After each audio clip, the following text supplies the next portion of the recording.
Hello, good morning, नमस्कार मेरे प्यारे विद्यार्थियों। मैं वीडियो पढ़ा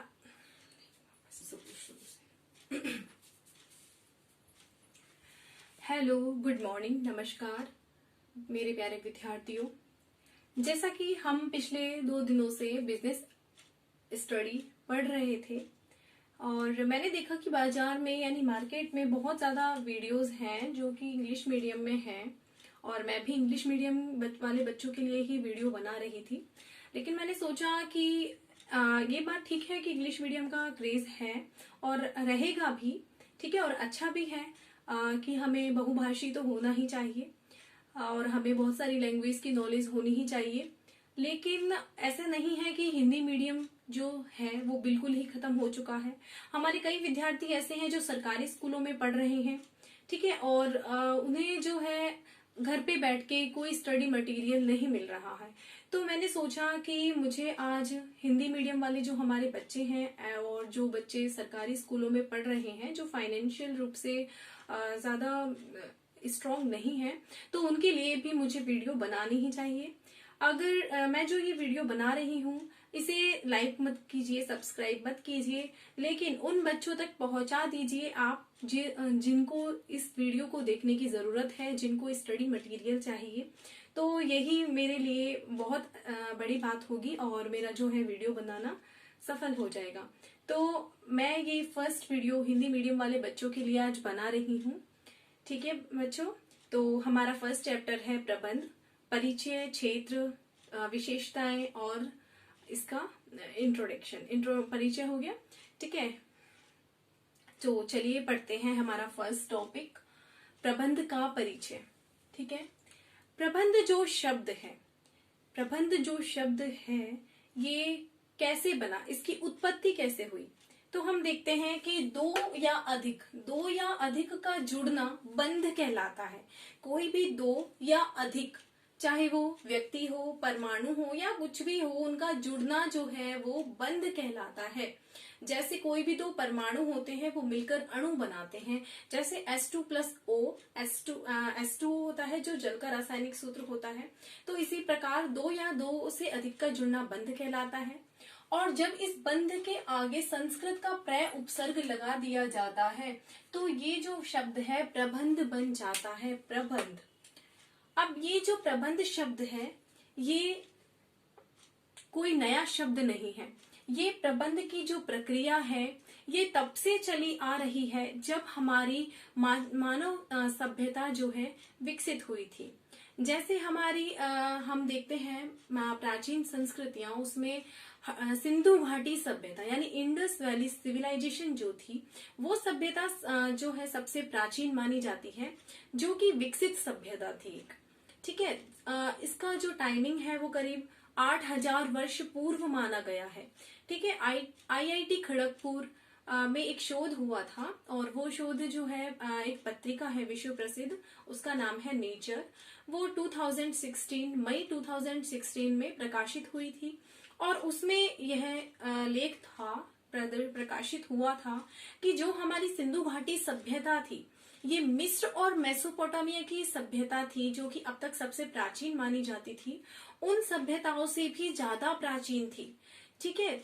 और तो हमारे लिए बच्चों ये बहुत ही गौरव की बात है कि हमने जिस भारतीय उपमहाद्वीप में जन्म लिया यहाँ पे विश्व की सबसे प्राचीन सभ्यता विकसित हुई थी, ठीक है। इस सभ्यता में हमें जैसे मोहनजोदाड़ो में अन्नागार मतलब अन्न जो संग्रहित करने के लिए बड़ी बड़ी इमारतें मिली हैं, ठीक है। यहाँ पे जो है हमारे कर्व्ड ब्रिक्स मिली है यानी कि नक्काशीदार ईंटें मिली हैं, ठीक है। और लोथल में हमारे प्राचीनतम बंदरगाह मिला है, जिससे हमें इस बात का प्रमाण मिलता है कि प्राचीन समय में भी जो है हमारे पड़ोसी देशों से व्यापार होता था, ठीक है। तो हम देख सकते हैं कि जो हमारा प्रबंध विषय है ये उतना ही प्राचीन है जितना कि हमारी मानव सभ्यता प्राचीन है, ठीक है बच्चों। देखिए प्रबंध जो है, आप देखते हैं कि आप जहाँ पे रहते हैं, ठीक है, आप सुबह जगते हैं, आपको एक अलार्म की घंटी सुनाई देती है,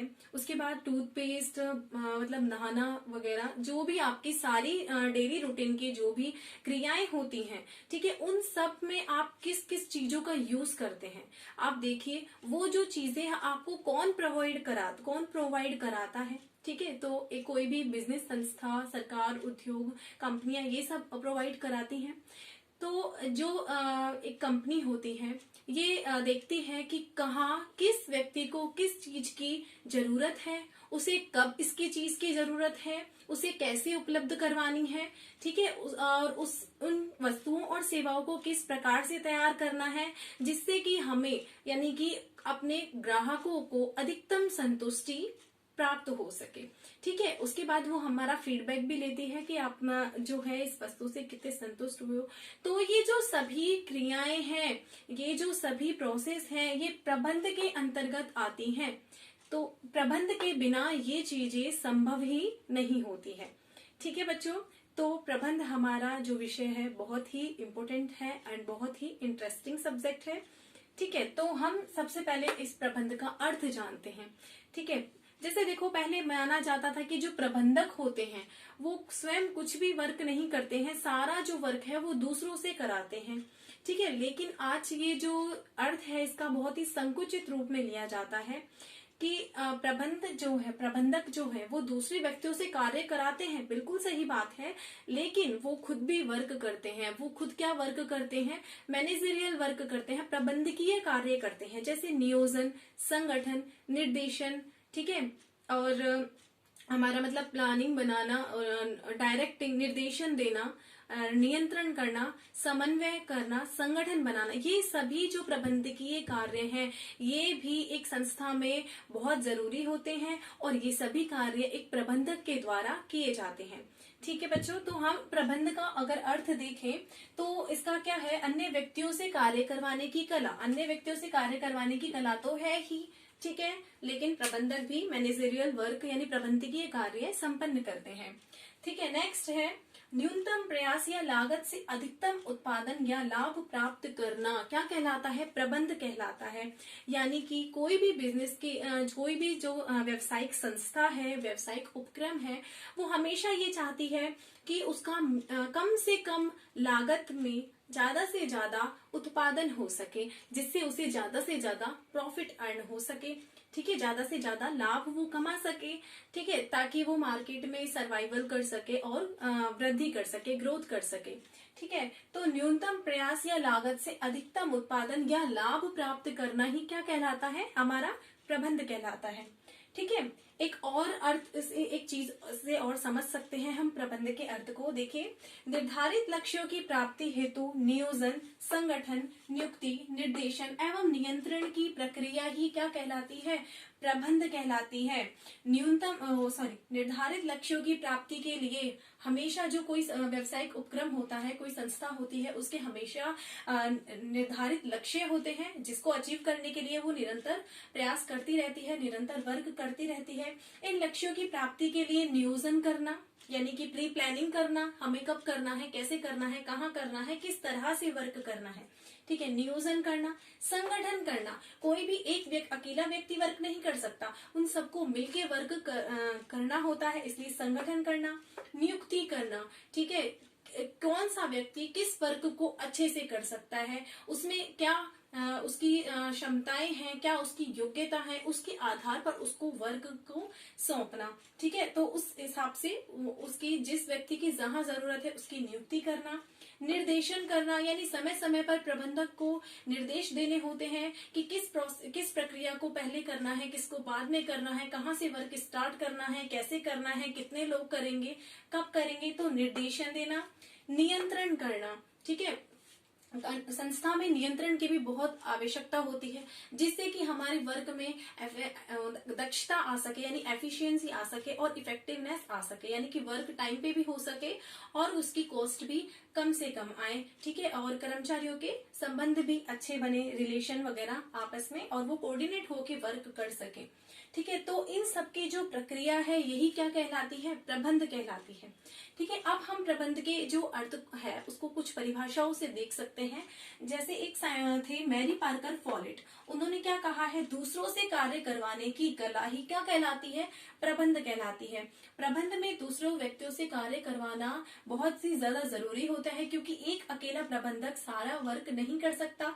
वो जो है प्रबंधकीय कार्य करता है और बाकी जो कार्य है वो दूसरे व्यक्तियों से या कंपनी के एम्प्लॉयज से करवाता है। तो दूसरे व्यक्तियों से कार्य करवाने की कला ही क्या कहलाती है, प्रबंध कहलाती है। ठीक है। लॉरेंस एप्ले के अनुसार अन्य व्यक्तियों के प्रयासों से परिणाम प्राप्त करना ही प्रबंध कहलाता है। अन्य व्यक्तियों के प्रयासों से, यानी जो सारे व्यक्ति मिलके, कर्मचारी, एम्प्लॉयज, मैनेजर्स वर्क मिलके एक साथ वर्क करते हैं, ठीक है, उसके प्रयासों से, वो सब जो प्रयास करते हैं उससे जो परिणाम हमें प्राप्त होते हैं वो ही क्या कहलाता है, प्रबंध कहलाता है। यानी प्रबंध की वजह से ही वो परिणाम अच्छे या बुरे, सकारात्मक या नकारात्मक प्राप्त होते हैं। प्रोफेसर क्लर्क, ठीक है, प्रोफेसर क्लर्क ने क्या कहा, निर्णय करने तथा नेतृत्व प्रदान करने की कला एवं विज्ञान ही क्या कहलाती है, प्रबंध कहलाती है। ठीक है। एक प्रबंधक जो होता है उसको निर्णय लेने और नेतृत्व, ये बहुत ज्यादा जरूरी चीजें होती हैं उसके लिए। अगर वो सही समय पर सही निर्णय नहीं लेगा तो जो है प्रबंध जो है प्रभावी प्रक्रिया नहीं रह जाएगी। और अगर वो अच्छा नेतृत्व नहीं करेगा तो भी एक मिसमैनेजमेंट की जो स्थिति है वो संस्था में उत्पन्न होती है। ठीक है। तो निर्णय करने तथा नेतृत्व प्रदान करने की कला तथा विज्ञान ही क्या कहलाता है, प्रबंध कहलाता है। ठीक है बच्चों, तो मुझे लगता है इन डेफिनेशन से और इन अर्थ से आपको प्रबंध का जो अर्थ है अच्छे से समझ में आ गया होगा। ठीक है दोस्तों, तो आप देखते रहिए। Okay students, thank you, good bye.